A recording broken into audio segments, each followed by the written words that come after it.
later in Acts. Agrippa the first was the grandson of Herod the Great. He was educated formally alongside Claudius, who ends up becoming emperor later, a few years later, and the emperor of Rome, and he's the one that ends up giving Agrippa rule over Judea and Samaria. Shortly after his education, Agrippa was living the high life with his family inheritance and spent all of his money, went into debt, so much so that he actually had to get out of Rome for a little while. So his brother-in-law ends up bailing him out, gives him a large sum of money, enough to where he's able to return to Rome, and somehow, after that, he's able to secure an elected position as an official over a public official that's in charge of maintenance of public buildings. And so he goes from owing debt to now he's a public official. Unfortunately, his old habits return, and his brother ends up selling him out and turning him in for taking a bribe. And he has him arrested for the bribe, and also I assume the bribe is part of some sum of money that he owes to Caesar at that point. So he's arrested on those charges, somehow escapes arrest or escapes getting arrested. I couldn't tell that for sure. So after that, he has to leave again. He sails to somewhere near Naples, and somehow ends up becoming friends with the Roman emperor at the time, Tiberius, and with Caligula, who was also a popular public person at that time. Sometime after that, Agrippa was then overheard saying that he wished for Tiberius' death, and that caused him then to be arrested, and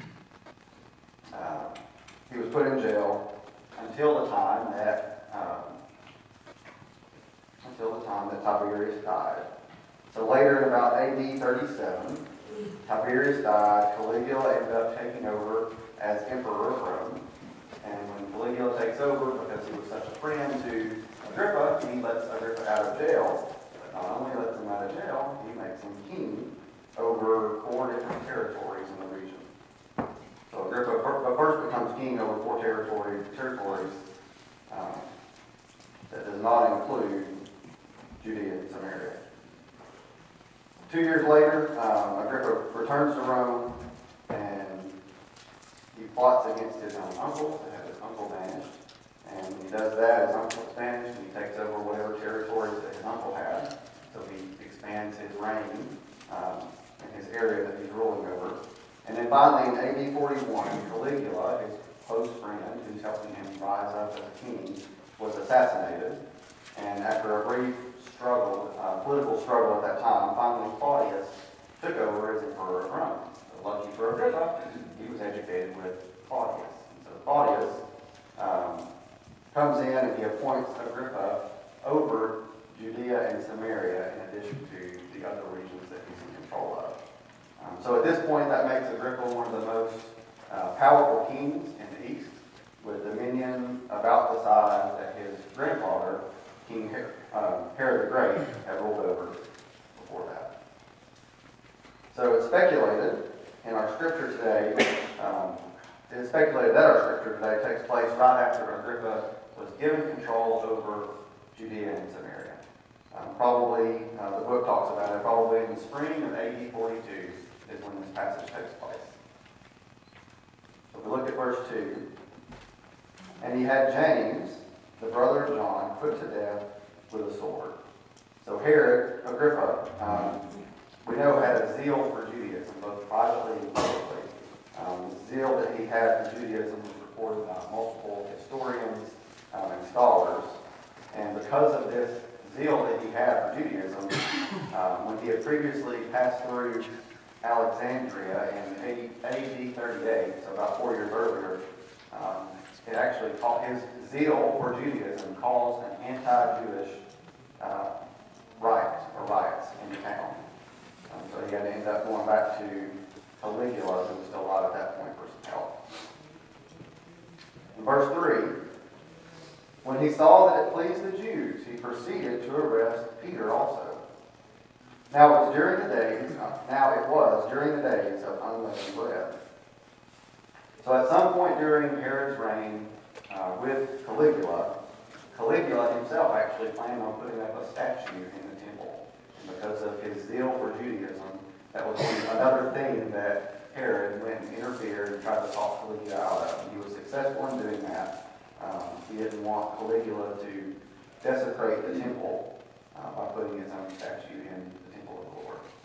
And then, again, sometime later, probably a year or two later, Caligula started to say he was going to do the same thing, but before he could do it this time, he was assassinated and wasn't able to do it. So, at the time of this passage, Herod has been on the other end of the stick. He's been the one that was persecuted with the Jews. The Jews were mistreated, and he was the one that was trying to defend him. So even after Caligula's death, he still might have been hesitant to start anything with these non-Jews and these non-Christian people. But he still probably had where he wanted some revenge, right? And so he wanted revenge for how he was treated, how the Jews were treated, and he decides to pick the easier of the targets, which is the Christians. Because the Christians were known to be peaceful, they were known to be nonviolent, they didn't resist arrest, they didn't fight back. So it was easy for Herod at this time to pick on the Christians. And that's what we're seeing right here. That's what is leading up to this point in Scripture. So he starts out, he tests the waters by having James put to death first. And when he sees that the non-Christian Jews approve of that, he goes after what's probably considered an even bigger target, which is Peter. He has Peter arrested during the Feast of the Unleavened Bread, which is a time that the Jews celebrated to commemorate what God did for them in Israel when he rescued them from Egypt. And this time is also, included in this time is also the Passover. So Herod didn't want to interrupt the feast of Passover, the feast for the Passover, with Peter's arrest. He didn't want any of the Jews, especially those the most devout Jews, to get upset that he's interrupting this feast, this sacred thing, with the arrest of Peter. Although he knows they'll all appreciate it, he just knows this isn't the right time to do it. So he has him arrested, and he has him put in jail for a period of time until he's able to do something about it. So in verses 4 and 5, when he had seized him, he put him in prison, delivering him to 4 squads of soldiers to guard him, intending after the Passover to bring him out before the people. So Peter was kept in the prison, but prayer for him was being made fervently by the church to God. So again, Herod decides to keep Peter in jail until the feast is over, until it's complete, and until the time is appropriate. So it doesn't say that he waited until the day after. He probably waited several days later. And so Peter was in jail. Herod keeps him there, but he doesn't want him to escape. And so he assigns him 4 squads of soldiers to ensure that Peter stays put until the time comes that he wants to bring him before the Jews. So this squad would have consisted of 4 different sets of 4 Roman soldiers. And each of those would have taken a 6-hour shift guarding Peter. They were assigned to Peter himself. 2 guards were chained to him. We'll read that in the scripture here in just a second. And then 2 guards stood at the entrance of his cell, ensuring there was no human way possible that Peter from the inside could escape and get out. This would also have been, these 4 guards that were around the block, would have also been in addition to whatever normal prison guards that they had there at the time. I don't know how many that would have been. So for the few nights that he was in prison, it says that the church, those that were members of the church, were fervently praying for his safety and for his release. We read on in verses 6 and 7. On the very night when Herod was about to bring him forward, Peter was sleeping between 2 soldiers, bound with 2 chains, and guards were in front of the door and watching over the prison. And behold, an angel of the Lord suddenly appeared, and a light shone in the cell. And he struck Peter's side and woke him up, saying, "Get up quickly." And the chains fell off of his hands.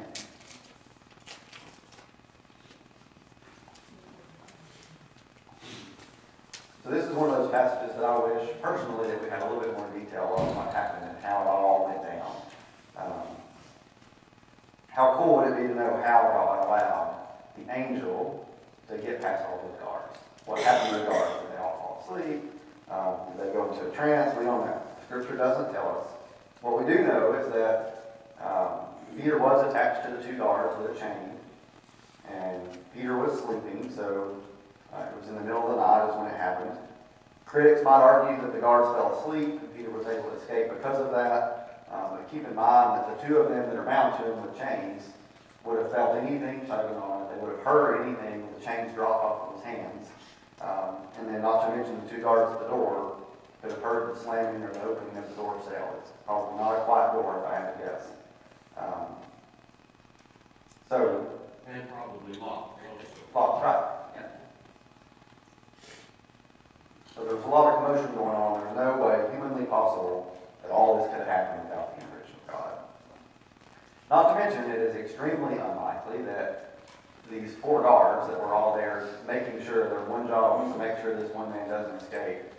It's extremely unlikely that all four of them fall asleep on the dog at the exact same time for such a short window. Now, if they were guarding, four were assigned a 12-hour or 24-hour period, that might be a little more believable. But if they've just got a 6-hour window where they're making sure this man doesn't escape, one of them might fall asleep, two of them might fall asleep, but they're not all going to fall asleep at the same time. Because they know what happens if they do. If they fall asleep and he escapes, they know what the consequences are.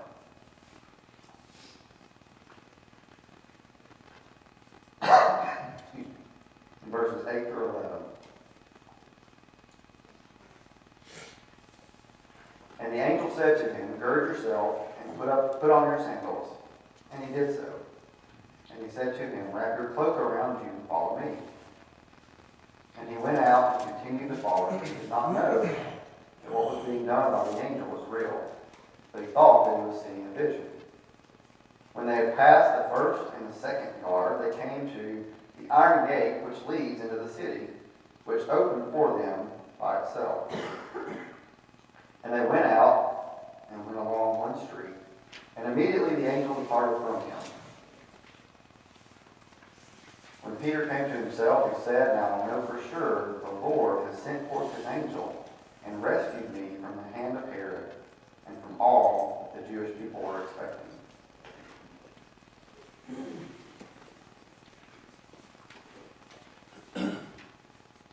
So the angel comes in, pokes Peter inside, tells him to get up. Tie his sandals, gird himself, and wrap his cloak around him. What does it imply when the angel's telling him to do all of those things together? What does it imply that they're about to get into? He's about to leave, but it's not going to be some miraculous thing like was occurred where Peter, where the Ethiopian just vanished, right? So if he tells him to gird himself, what does that mean, to gird himself? Put his clothes on, but what does girding mean with your robe? How do you gird your robe? Tie it up underneath you, above your knees, right? Why do you gird your robe? Before you do what? Run. They gird themselves before they go into battle. So Peter was going to be running, told him to put on his sandals, again implying that they're going to be going fast enough that Peter's not going to have time to be looking every step that he takes. He tells him to cover himself with a cloak. So God allowed the angels to do something. I wish we knew what they did to the guards, to cause the guards to be unaware or unable or whatever of what happened. But he wasn't going to make Peter invisible to everybody that they passed by on the way out. So he had his cloak, and the angel told him, cover yourself up with the cloak so that people wouldn't recognize him, and immediately go get the guards and then bring him back to prison. It says at first that Peter wasn't sure that what was going on was real. He realizes that he's been asleep, and that everything right now that's happening is happening so fast it almost feels like a dream or to him a vision. He can't make sense of it to know if it is or not, because it is all surreal. And he's getting past all these guards, again, something that's just not humanly possible. All this is happening, waking him up in the middle of the night, and it's happening real quickly. So making some assumptions here based on how I'm understanding the text, but it says, Peter continued to follow the angel, and then it says they passed the first and the second guard. So it sounds to me like these are probably different guards than the guards that they passed getting out of the prison. These probably would have been the guards that were sitting guarding the gate going into the city. So this would have been another miracle that God provided, allowing Peter to get past these guards as well. Somehow these guards apprehended him. So right past those guards were the gate to the city. They get there and the gate's closed. It's the middle of the night, so the gate's closed. Peter come all this way past all these guards, and now he's got the gate that's closed in front of him. And the only people probably that can open the gate are those guards that he just walked past.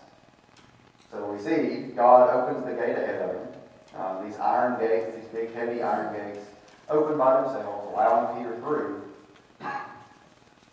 And it doesn't say this, but I almost envision this kind of like the Red Sea is what came to my mind, where the Israelites got through the Red Sea, it collapsed back. On top of them and destroyed those that were coming behind them.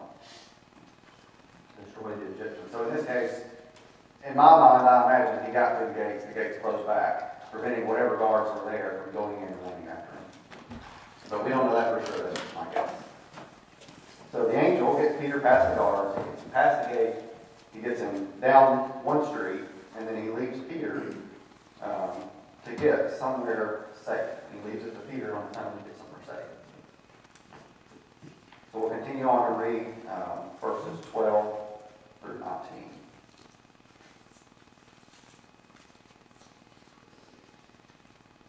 It says, and when he realized this, he went to the house of Mary, the mother of John, who was also called Mark, where many were gathered and were praying. When he knocked at the door of the gate, a servant girl named Rhoda came to answer. When she recognized Peter's voice, because of her joy, she did not open the gate, but she ran in and announced that Peter was standing in front of the gate. They said to her, "You are out of your mind," because she kept insisting that it was so. They kept saying, "It is his angel," referring to his guardian angel. But Peter continued knocking, and when they had opened the door, they saw him and were amazed. But motioning to them with his hand to be silent, he described to them how the Lord has led him out of the prison. And he said, "Report these things to James and the brethren." Then he left and he went to another place. Now when day came, there was no small disturbance among the soldiers as to what could have become of Peter. When Herod had searched for him and had not found him, he examined the guards and ordered that they be led away to execution. So the angel drops Peter off at the end of this street. Once Peter realizes, when the angel's gone, Peter realizes this isn't a vision, this isn't a dream. He knows he's got to get indoors quickly. He knows that Herod's going to bring him before the Jews the next day. It says in the passage that Herod had planned to do that, so he knows that's coming. Peter also knows where the church is gathering, so he makes a path, probably a straight path to Mary's house. And remember, this is in the middle of the night when he escaped, so he goes straight there. Peter knocks at the door. The servant girl, Rhoda, answers the door, or comes to the door. And she's so excited that she forgets to open the gate. And that seems kind of silly that we would say that. But when I read that, prepared for the lesson, I thought immediately of when I proposed to my wife. So I proposed to my wife, and she's happy, and she's excited, and she's surprised, and she sits there and she doesn't answer. So I didn't get a yes, and I, 30 seconds later, had to say, "I guess that's a yes." And so, "Oh, yeah." So when you get excited, when you get surprised, you sometimes forget to do things. And that's what happened here. Rhoda was so excited that Peter was actually there that she just forgot to let him in. She went back telling him that Peter's here, but forgets to actually let him in at the gate. So when Rhoda goes back, probably waking everybody up. That's probably why she was the one that answered, because she was the servant girl. Everybody else was sleeping. And so she probably woke everybody up, letting them know that Peter was there, and then they don't believe her at first. Some commentaries talk about this being a lack of faith. And personally, I don't see it as a lack of faith on their part.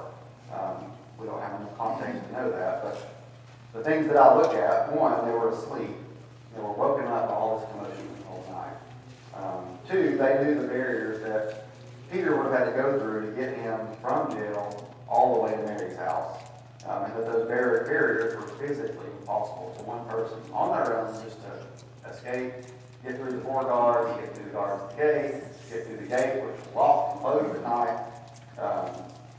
So they also knew that Peter and the apostles weren't violent, so they had no reason to believe that Peter would have fought back or violently tried to escape. And then the other thing that had happened recently that we read at the beginning of the passage, they knew that James had just been killed. And God allowed Peter to be arrested. And he was jailed. And at this time, they recognized that they probably don't know what God's plan for Peter is. So for me, it's not necessarily a lack of faith on their part, although it could have been. We don't have the text to support it. But that just is not my first assumption on that. What are y'all's thoughts on that? Well, I got that when I was sleeping, that they were actually praying. I don't know if you all have ever done a praying vigil, but when we were over when I was over in Searcy, in a college, I forget even why we were doing it. We had a prayer vigil, and we stayed up all night praying. And it was one of those deals where that they would have, been, focused on, what they were doing. But as far as them, not being, that being their, not having faith. I mean, if you knew that someone got took away and put in prison, and they were standing right there, knowing how many that he was put with all the other soldiers, I mean, there would not be. I mean, I would not consider that as being unfaithful. But I do think that this is one of those deals where that it was something that strengthened the church and strengthened their resolve, strengthened the resolve of the brother because of what was to come. And we, they didn't know it, but we know all the things that came afterwards. I think it was one of those. Go ahead, Austin. I think it was pretty practical. I mean, how many people have escaped from this prison? I mean, you didn't get away from them that easily. That's not how it worked. Right. And not only was he in that prison, but he was given extra guards. It wasn't, he wasn't just, I guess, general population. He was special, and so he had to overcome even more than a normal person would have to be out there. I just think it's practical to be like, there's no way he's out there. Right. We know where he is, and he's locked up tight. And depending on whether that was or they're praying, whatever. But, there have been lots of times that I think we've seen when we have prayed for something and then been surprised when it happens. Right. Absolutely. No matter how, just how wonderful it was, just in the basement, and that may have been what was happening there too. Just they were caught in such surprise, and I'll also point out that when you were talking about the turkey on the road and all of that, this was right after Passover, and these were the same instructions that they would give you the night of Passover too. That's right. Rick? This reminds me of this discussion right now, a little bit of, in the past, it kind of become popular in the church, when we have someone sick, we seem to be reluctant to just hop on out there and outright ask for their recovery.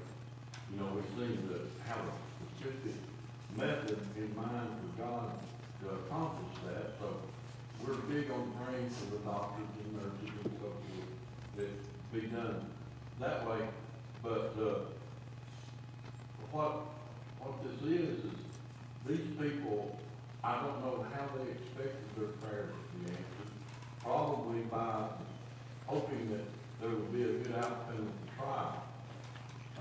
they didn't expect him to send an angel, he just, outright busted.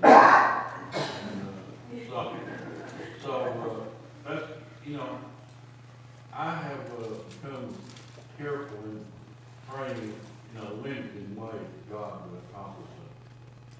Good point. Roger, you have That's something? what I was gonna say, is that to me, it was not a surprise, it was, that was not what they were expecting, because they were expecting, he's about to be tried tomorrow, let's make sure he gets off of this trial or whatever, and then suddenly he's at the door, and said, no. And that wasn't what they thought God would do. And sometimes we have that same thing, because we try to say, this is what you need to do, God. And he says, just tell me you need help, I'll take care of it. Right. You know? Okay. So it's one of those things they have to see to believe, right? Not that they don't have faith that it can happen or did happen, they just have to see it to believe it. It just isn't, to your point, what they were expecting. So verse 17 says that when they opened the door, Peter had the motion for him to be silent. Already had the motion for him to be silent. Probably a little bit of time. So it doesn't say how many people were there, but I imagine there were probably quite a few staying at the house. And one thing I did notice in the text, but I didn't really find anything to support, it talks about it being the gate, the door of the gate. So I wondered if it was a surrounding barrier around the house and not the door of the house, but I don't know if that's the case or not. So I wonder if when they all came, did they all come out in the front yard? And that's where they were being loud and all the commotion was going on. But Peter knew that they had to be quiet. And if the wrong person heard it, he headed right back to prison to start over again. Perhaps, but if the angel had just like you out once, you'll not be as concerned about That's true. that. That's true. But either way, he tells them to be quiet, right? So when daytime comes, there was no small disturbance, it said. So that means what? There's a big disturbance among the Roman soldiers. The guards that were on duty up until that point, I would guess, probably didn't tell anybody until their shift was over what had happened. Because I'm guessing they were probably out searching for Peter. That's what I would be doing. I'm assuming that's what they would be doing with their human nature. They knew what was going to happen if they didn't find Peter and get him back in his cell. So probably it was the disturbance took place in the morning when shift change came over. The new soldiers came on duty and said, "Where's our prisoner?" And so there was all this big commotion going on. I suspect it wasn't just in the prison. I suspect they suddenly dispatched guards door to door and all over the place, and just like you see in the movies where the soldiers are just romping through town trying to find out where in the world, what happened, where this went. And they came up empty-handed. Right. That's exactly what it says in the next verse. Herod searched for him. And I don't think that means that Herod himself, as the king, went door to door searching. So Herod searched for him. To Scott's point, he would have sent out all the resources that he had under his control, which would have been quite a bit at this time, as powerful as he was, searching from door to door, trying to find Peter. So It would have been a major black eye, too. right. So, that would have been real, you know, if the Jews were waiting on this to happen, and then suddenly he just disappeared, it's gonna be a major, well, you can see what's gonna happen to him later, and so, I'd say it was a major impact to him. Right. He knew what the consequences were. So he sends them out searching. When Peter's not found, it looks like Herod himself, the way that I read the text, Herod himself probably goes directly to the guards that were there while he escaped. Herod questions on trying to figure out where he is. And Scott was saying it's going to be a big black eye if Peter's not found and brought before the Jews. So when the guards had no good explanation, it says that he ordered that they were executed just as they appeared when Peter escaped. So, what are our takeaways from this lesson? Don't let the prisoner escape. How about your prisoner escape? I like that. So the big one is everything that Peter expected, everything that the apostles expected, those that were praying for Peter, we've already talked about it, they were praying for what they expected to happen. They did not expect for Peter to be able to get through all of these physical barriers that he got through. And the bottom line is, James, evidently, God was done with James on this earth. He was done with whatever James's mission was, but he was not done with whatever he wanted here to do.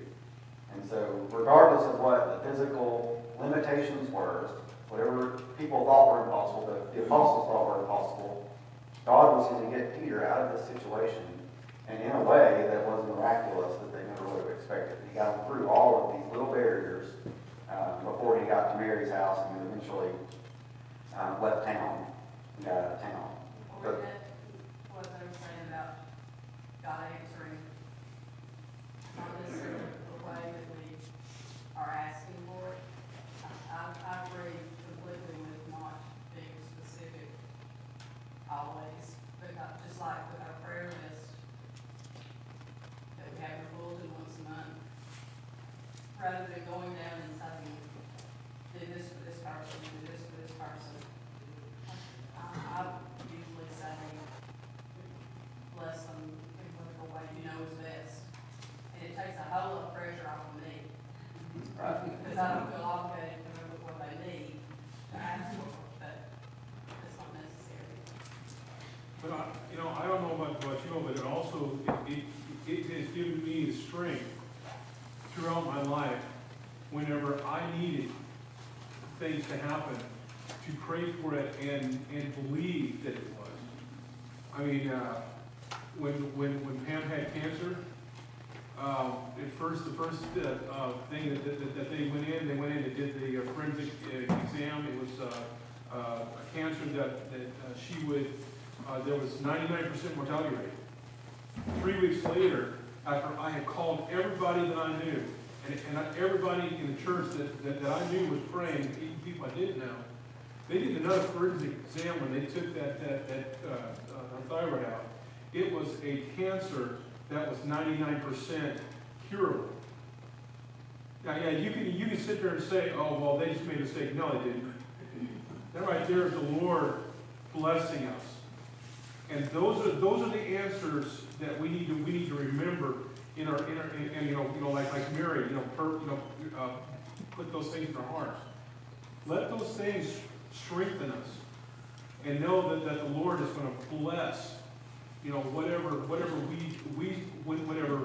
a righteous man prayeth, He's going to listen. I said pray, I'm sorry. When we pray, I mean, He is going to hear that prayer. One thing we need to look at this also is, we jump immediately to that incident and how God answers prayer and whatever, but there were 3 people mentioned here. James, the brother of John, he was executed. The prayer was that would not take place. But God had a plan, and that was part of His plan on how He would answer the prayer. Peter, he escaped and was removed by miraculous terms because God had a plan on how He was supposed to do things. The third one was James, the brother of Jesus. He said, go tell him. Why? Later on, we're going to see how James was instrumental in the church of Jerusalem from this time on and everything. In all 3 circumstances, the prayers of the individual would not necessarily match the outcome of what God had in mind for it, even to the point that James was executed. God takes the events, and when we pray, we need to let God know where He wants us to go and what to take place. And sometimes it's not saying for thousands of years, the impact or whatever. And so sometimes we just concentrate on me, what we want God to do for me, and sometimes what God wants to do for me is what He did for James, because of the impacts there. So we need to be careful sometimes when we look at that and realize that all things are answered based on God's plan for this world. And does He deviate from some of the things? Yeah, the Bible clearly says that sometimes He says, okay, and He makes an adjustment. But at the end of the day, it's always about where He wants this world to go. And one thing we see here is that while he was in prison, they were fervently praying for his safety, his release. So the point is, continue to pray for those, as we've been talking about, continue to pray for those that ask for your prayers. But remember and understand that the physical limitations that we see on this earth are not limitations to God. And that's what we see from the story, is that God doesn't care about physical limitations. We need to continue to pray for his will to be done, no matter what. We are up against time. Anybody have any comments before we close today? Let's go to a little prayer. Heavenly Father, we thank you so much for your word, Lord. We thank you for the documentation that we have that shows us how your church started, God. We thank you so much for the congregation that meets here, that we can read together and learn together, Lord. We pray that you will help us to apply these lessons to our lives, help us to understand them, Lord. We ask now as we go into the hour of worship, that you clear our hearts and our minds. Help us to come before you in a way that is